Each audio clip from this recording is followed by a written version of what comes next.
les mains dans le wuzu, c'est une sunna.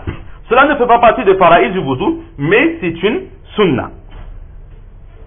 Les zawahid, les personnes qui se basent uniquement sur l'apparence des hadiths, eux ils sont d'avis que laver les mains pour le wuzu, là c'est wajib, c'est une obligation. Mais pour les 4 aïmas, les 4 écoles que l'on suit, laver les mains, ce n'est pas une obligation, mais c'est tout simplement une sunna du wuzu. Cela fait partie des sunnas du saint prophète sallallahu alayhi wa sallam. Maintenant, le fait de se laver les mains. La dernière fois, nous avions fait allusion à cela, qu'il y a 2 formes de hadith. Il y a la première forme de hadith, c'est ce qu'on appellera les hadiths fi'aliya, c'est-à-dire les récits dans lesquels les compagnons ils vont narrer une action du saint prophète sallallahu alayhi wa sallam. Et ensuite nous avons des hadiths qawliya dans lesquels les compagnons ils vont rapporter une parole du saint prophète sallallahu alayhi wa sallam. Le premier, les fi'aliya, on rapporte une action, et le deuxième, les qawliya, on rapporte une parole. Alors il faut savoir que l'enseignement de se laver les mains au moment de faire le wuzu, on le retrouve uniquement dans les hadiths fi'aliya, c'est-à-dire lorsque les compagnons vont expliquer, vont raconter comment faisait le wuzu le saint prophète sallallahu alayhi wa sallam, ils vont dire que le prophète sallallahu alayhi wa sallam se lavait les mains. Et dans aucun hadith, nous n'avons un récit dans lequel le prophète sallallahu alayhi wa sallam nous dit que lorsque vous faites votre wuzu, lavez-vous les mains. Dans les hadiths dans lesquels on rapporte les paroles du saint prophète sallallahu alayhi wa sallam, on ne retrouve pas cette information. Et dans les hadiths dans lesquels on parle de comment est-ce que le prophète sallallahu alayhi wa sallam faisait son wuzu, là nous allons retrouver cette action du saint prophète sallallahu alayhi wa sallam. Oui, le seul hadith dans lequel le prophète sallallahu alayhi wa sallam dit qu'il faut laver les mains, c'est le hadith que nous avions vu il y a quelques chapitres de cela, où le prophète sallallahu alayhi wa sallam a dit, lorsque vous vous levez, alors lavez-vous les mains à l'extérieur du récipient contenant l'eau, car vous ne savez pas où se sont promenées vos mains durant votre sommeil. Là c'est au sujet du lavage des mains. Ensuite arrive le lavage de la bouche et du nez. Tout d'abord il y a ce qu'on appelle le tamadmaza. Le tamadmaza c'est le fait de se laver la bouche. Littéralement parlant, tamadmaza signifie faire circuler de l'eau dans la bouche. C'est ce qu'on appelle le tamadmaza, et cela fait partie aussi du wuzu. Et la majorité des savants, des juristes, sont d'avis que le tamadmaza signifie tout simplement faire entrer de l'eau dans sa bouche. Maintenant, il y a une petite divergence. Lorsqu'on fait le tamadmaza, c'est-à-dire lorsqu'on va se rincer la bouche dans le wuzu, est-ce qu'en mettant de l'eau dans la bouche, il faut faire circuler l'eau dans la bouche en faisant un petit bruit, de cette façon, comme faire un lavage, un rinçage de la bouche, ou est-ce que cela n'est pas nécessaire? Il suffit simplement de mettre de l'eau dans la bouche et le tamadmaza sera fait, que l'on ait fait circuler l'eau dans la bouche ou pas. Alors la majorité des savants sont d'avis qu'il n'est pas nécessaire de faire circuler l'eau dans la bouche au moment de faire le wuzu. Il suffit simplement de mettre de l'eau dans la bouche et le tamadmaza sera accompli. D'autres savants, mais c'est une minorité, sont d'avis que là, il faudra faire quand même circuler l'eau dans la bouche, mais les 4 aïmas sont d'avis que faire simplement entrer l'eau dans la bouche, cela est suffisant, ce n'est pas nécessaire de faire circuler cette eau dans la bouche. Et ensuite, de la même façon, une petite divergence, lorsqu'on a mis l'eau dans la bouche, est-ce qu'il est nécessaire de le recracher, ou est-ce que si on a avalé cette eau, cela sera suffisant? Alors aussi, la majorité des savants, parmi lesquels se trouvent les 4 aïmas, ils disent que ce n'est pas nécessaire de recracher l'eau.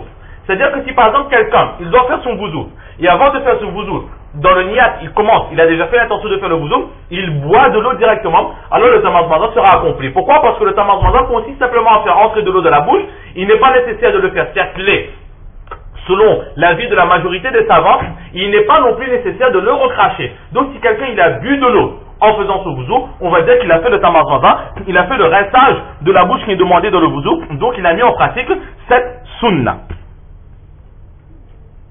D'autres savants, une minorité, sont d'avis qu'il sera nécessaire, obligatoire, pour que le tamadmaza soit accepté, il faudra obligatoirement recracher cette eau, mais ce n'est pas l'avis de la majorité des savants. Là, c'est au sujet du tamadmaza. Et après le tamadmada, dans le récit que nous avons, l'esclave de l'imam Hazrat Osman radiallahu ta'ala nous dit que Hazrat Osman, il a fait le istinsar. Istinsar, c'est quoi? C'est le fait de se moucher. Donc apparemment, l'esclave, il a, c'est-à-dire Humran ibn Abi Aban, il a négligé quelque chose. Il n'a pas mentionné ce qu'on appelle le istinshar. Istinshar signifie faire entrer de l'eau dans les narines. Et istinsar signifie faire sortir l'eau des narines. Donc, l'enseignement, c'est cela justement, faire le istinshar, faire entrer de l'eau dans les narines, et ensuite enlever cette eau-là, de façon à ce que toutes les impuretés du nez sortent avec l'eau que nous aurons fait entrer dans cette eau. Mais d'autres personnes vont prendre la défense de Hazrat Humran en disant que le istinsar, effectivement, les juristes, ils ont tendance à différencier. Le istinshar, c'est faire entrer l'eau dans les narines, et le istinsar, c'est faire sortir l'eau des narines. Mais littéralement parlant, dans certains dictionnaires, on peut trouver que la définition du istinsar, c'est aussi faire entrer de l'eau dans les narines. Donc là, le deuxième enseignement, après avoir lavé les mains, ses mains pour le wuzu, après avoir rincé la bouche, la troisième chose à faire, ce sera quoi? C'est faire le istinsar, c'est-à-dire nettoyer le nez, faire entrer l'eau dans le nez, afin de pouvoir enlever toutes les impuretés. Maintenant, au sujet de ce mazmaza et de ce istinshar, c'est-à-dire le lavage de la bouche et du nez, il y a une différence entre les savants. Le lavage des mains, nous avions vu que c'était une sunna. Le lavage des mains pour le wuzu, c'est une sunna. Là, nous avons vu. Et le lavage de la bouche et du nez pour le wuzu, quelle est sa position en islam? Là, il y a une divergence. Imam Malik, Imam Shafi'i et une opinion de Imam Ahmad ibn Hanbal. Imam Malik, Imam Shafi'i et une opinion de Imam Ahmad ibn Hanbal. Nous verrons qu'Imam Ahmad ibn Hanbal, il a plusieurs avis divergents à ce sujet. Donc l'un de ces avis, ainsi qu'Imam Shafi'i et Imam Malik, ils vont dire que dans le wuzu et dans le roussal, on n'a pas encore commencé le bain, le bain rituel, le roussal, mais lorsqu'on verra, on commencera ce chapitre, on verra aussi, on le dit toujours ici, pour le wuzu et pour le roussal, dans ces deux purifications, pour Imam Malik et Imam Shafi'i et une opinion d'Imam Ahmad ibn Hanbal, le lavage de la bouche et du nez sont sunnah. Cela n'est pas une obligation, c'est une sunnah de se laver la bouche et le nez dans le wuzu aussi, ça c'est comme nous, et dans le roussal aussi. Dans les deux, c'est une sunnah. Pour Imam Malik, Imam Shafi'i, Imam Ahmad ibn Hanbal. Hassan Basri, Imam Zohri, ainsi qu'une deuxième opinion de Imam Ahmad ibn Hanbal, et c'est en général l'opinion la plus pratiquée parmi les élèves d'Imam Ahmad ibn Hanbal, c'est que le lavage du nez et le lavage de la bouche, les deux sont obligatoires dans le wuzu et dans le roussal. Donc Imam Malik et Imam Shafi'i et une opinion d'Imam Ahmad, c'est que dans le roussal et le wuzu, c'est sunnah. Et la deuxième opinion d'Imam Ahmad ibn Hanbal, avec lui se trouve Hassan Basri et Imam Zohri, c'est que les deux, le lavage de ces deux membres, la bouche et le nez, les deux sont obligatoires dans le roussal aussi, comme nous, et dans le wuzu aussi. Donc dans les deux, cela est obligatoire.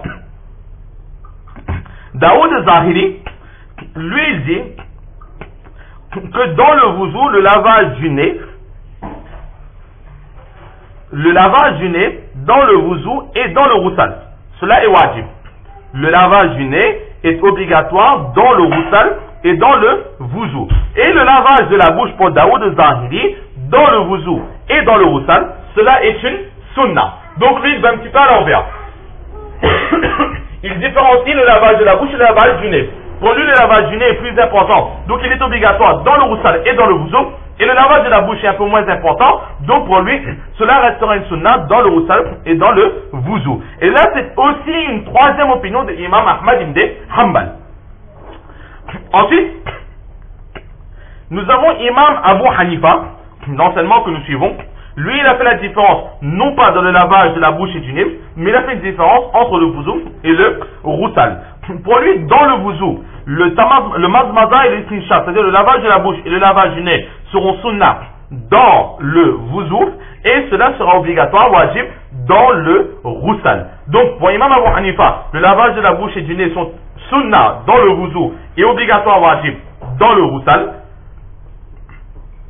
Alors que pour Imam Malik et Imam Shafi, cela est obligatoire, cela est sunnah. Donc le istinshaq, le lavage de la bouche et du nez, ne sont obligatoires ni dans le wuzu, ni dans le ghusl. Et Imam Ahmad, l'opinion la plus suivie dans son enseignement, c'est que le lavage de la bouche et du nez sont obligatoires dans le wuzu aussi et dans le ghusl aussi.